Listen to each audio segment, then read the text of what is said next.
指の呼吸5の型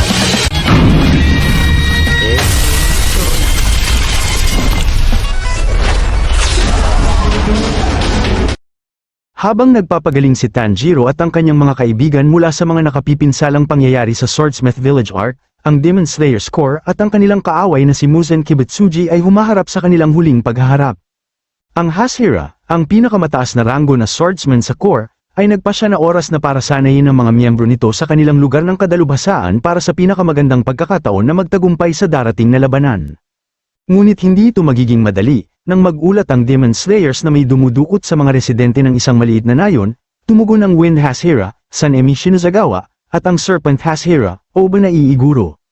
Nang makita ang isang demonyo na nagdadala ng isang babae sa isang malayong, abandonadong kastilyo, sinundan ito ng Hashira sa loob. Sinalubong sila ng isang pagsalakay ng umaatake ng mga demonyo. Ang makapangyarihang Hashira ay gumawa ng mabilis na gawain ng mga demonyo at iligtas ang babae. Habang hinahabol nila ang natitirang demonyo, bigla nilang nasumpungan ang kanilang mga sarili sa loob ng isang misteryoso at walang katapusang kastilyo hanggang sa mawala ito sa kanilang paligid makalipas ang ilang segundo. Nalilito at bigo, ang dalawang Hashira ay walang ideya kung ano ang nangyari. Sa ibang lugar, umuwi si Kenao Suyuri sa Butterfly Mansion, si Shinobu Kocho, ang Insect Hashira.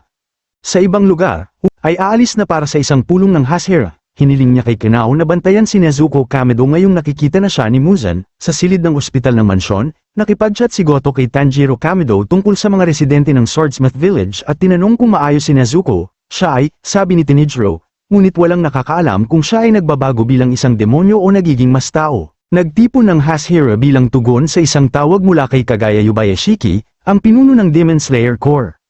Tinanong ni Shinozagawa ang Love Hashira, si Mitsuri Konroji, tungkol sa pagpapaalis sa mga demonyo ng upper rank sa Swordsmith Village.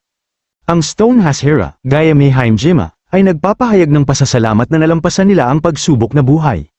Pumasok si Amane Yubayashiki sa silid, humingi siya ng paumanhin at ipinaalam sa Hashira na hindi na sila muling makakatagpo ni Kagaya dahil sa humihina nitong kalusugan. Pagkatapos ay tinanong niya si Mitsuri at ang Mist Hashira, si Muekairo Tokito, tungkol sa mga marka na lumitaw sa kanilang balat sa kanilang mga labanan sa Swordsmith Village. Ang mga katulad na marka ay lumitaw sa mga eskrimador na lumaban kay Muzan noong panahon ng Sengoku, at kamakailan lamang ay nagkaroon din ng marka si Tanjiro. Habang si Mitsuri ay gumagawa ng isang kahanga-hangang trabaho sa pagsisikap na magpaliwanag sa pamamagitan ng mga sound effect, nag-aalok si Muekairo ng higit pang dami ng mga sukat, ang kanyang rate ng puso ay lumampas sa 200 beats bawat minuto at ang kanyang temperatura ng katawan ay umabot sa 102 degrees. Sa madaling salita, malapit na silang mamatay, inatasan ni Amane ang isa pang Hashira na gisingin ang kanilang sariling mga marka, at ipinagpatuloy ng Hashira ang pagpupulong ng mag-isa pagkatapos niyang umalis. Gayunpaman, pinili ni Water Hashira Gyu Tomioka na umalis, na nagsasabi na hindi siya katulad nila. Samantala, sa Butterfly Mansion, bumalik si Zenitsu Agasuma pagkatapos ng mahabang misyon niya. Tuwang-tuwa siyang makita si Aoi at ang mga batang attendant habang papalapit siya sa mansyon. Ngunit nang makita niya si Nezuko sa sikat ng araw at marinig ang kanyang masayang paalitang pagbati, tumili si Zenitsu at nag-short circuit ang kanyang utak. Ang swordsmith na si Hagenzuka, na nagpapagaling pa mula sa kanyang mga pinsalang natamo sa Swordsmith Village, ay dumating din sa mansyon upang ihatid sa kamay ang natapos na espada ni Tanjiro, dala ang isang itim na talim at ang bantay mula sa katana ni Kaijuro Rengoku. Si Tanjiro ay nararapat na humanga sa espesyal na sandata. Bago siya umalis, kinurot ni Hagenzuka ang pisngi ni Tenjiro, na halatang naiinis pa rin na hawak niya ang espada sa Swordsmith Village bago pa ito handa. Habang si Tanjiro ay humihingi ng paumanhin kay Genya Shinozagawa sa susunod na kama ng ospital para sa lahat ng ingay, si Inusuke Hashibura ay sumabog sa salamin na bintana sa pananabik. Magsisimula na ang group training program, si Gayame, na nag-aalala tungkol sa gagawin ni Muzan sa kanyang susunod na hakbang, ay hindi gustong mag-aksaya ng anumang oras. Sumasang-ayon ng lahat ng Hashira na oras na para itaas ang antas ng buong Demon Slayer Corps. Si Gyu, gayunpaman, ay kapansin-pansing wala pa rin sa kanilang mga pagtitipon. Bumisita si Zenitsu kay Tanjiro bago siya umalis para sa pagsasanay ng grupo kung saan sila magsasanay sa ilalim ng bawat Hashira isa-isa. Habang iniisip ni Tanjiro na ito ay isang hindi kapani-paniwalang pagkakataon para lumakas, si Zenitsu ay nagseselos na mamimiss ito ni Tanjiro dahil bali pa rin ang kanyang mga buto. Sinimulan ng dating Sound Hashira Tengen Uzu ang physical stamina training ng core. Ibinunyag niya na sasanayin sila ni Tokito sa bilis, Mitsuri sa flexibility, Iguro sa sword skills, Shinozagawa sa infinite slashing, at Gayame sa muscle amplification.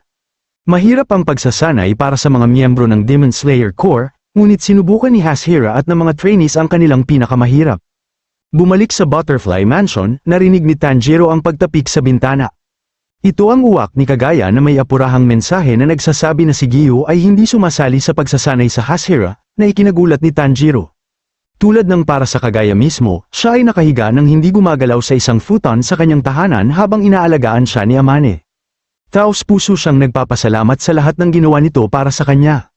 Samantala, sa lungsod, ang demonyong si Tamayo ay nakarinig ng tunog sa kanyang sariling bintana. Ito ay isa pang mensahero ng uwak mula kay Kagaya, at hinahanap siya nito ngunit hindi para saktan siya. Maaaring isang demonyo si Tamayo na tumutulong sa mga tao, ngunit hindi niya maiwasang maghinala sa mga motibo ni Kagaya. Sa kanyang pagkabigla, inanyayahan siya ng uwak na magtrabaho kasama si Shinobu at ang Demon Slayer Corps upang talunin si Muzan.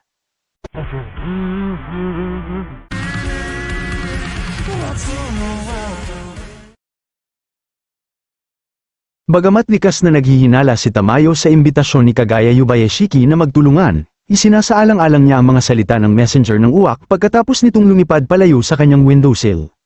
Habang isinasara niya ang bukas na bintana, ang kanyang kasama at kapwa-demonyong si Yashiro ay sumabog sa silid. Sinabi sa kanya ni Tamayo na nararamdaman niyang may bagong gumagalaw ngayong nasakop na ni Nezuko ang araw. Sinabi niya sa kanya na dapat silang maghanda na umalis sa bahay upang pumunta sa Yubayashiki Mansion, ang punong tanggapan ng Demon Slayer Corps. Sa Butterfly Mansion, binasa ni Tanjiro ang isang liham mula kay Kagaya Yubayashiki. Sinulat ni Kagaya ang Demon Slayer para sabihin sa kanya na gusto niyang makausap si Water Hashira Giyu Tomioka, ngunit hindi siya makagalaw sa kanyang kama. Hiniling niya kay Tanjiro na makipag-usap sa Hashira para sa kanya upang tulungan siyang makayanan ang kanyang pagkalugmok, at maging matyaga tungkol dito. Habang nagbabasa, nakangiting sumang-ayon si Tanjiro. Nagbihis si Tanjiro at naghahanda na puntahan si Giyu kinaumagahan. Siya ay nagpapagaling pa rin at nangangailangan ng saklay upang makalibot, ngunit ang kanyang tagapag-alaga na si Aoi ay pumayag na palayain siya. Bago siya umalis, naghanda si Aoi ng isang bag ng rice balls na dadalhin niya. Pinasalamatan niya ito ng may malaking ngiti dahil mahirap maging mapang-asar kapag puno ng tiyan. Pumunta si Tanjiro sa bahay ni Giyu at tinawagan siya sa nakasarang gate. Walang tugon si Giyu at nananatiling sarado ang gate. Hindi napigilan ni Tanjiro at pinapasok ang sarili. Hinanap ni Tanjiro si Giyu at nagsimulang magsalita tungkol sa pagsasanay sa Hashira. Hiniling niya kay Giyu na sanayin siya ngunit agad siyang tumanggi. Sinabi niya kay Tanjiro na nagagalit siya sa batang Demon Slayer na hindi nakabisado ang water breathing para maging Water Hashira. Humingi ng paumanhin si Tanjiro at sinabi na ang water breathing ay kadalasang ginagamit bilang panimulang punto para sa pag-evolve sa isang bagong diskarte sa paghinga, na kung ano ang ginawa niya. Nalilito si Tanjiro, hindi ba si Giyu yun? Tahimik na sinabi ni Giyu na hindi siya ang Water Hashira at sinabihan si Tanjiro na umuwi. Umalis si Giyu sa silid at sumunod si Tanjiro, na inalala ang kahilingan ni Kagaya na maging matyaga. Iniwan niya ang mga rice ball sa saradong pinto ni Giyu. Kinaumagahan, sa wakas ay lumabas si Giyu sa kanyang silid at nakitang natutulog si Tanjiro. Habang tumalikod at lumalayo, ngumiti si Tanjiro at sumunod ulit. Panay ang daldala niya sa pagsisikap na pumayag si Giyu sa pagsasanay.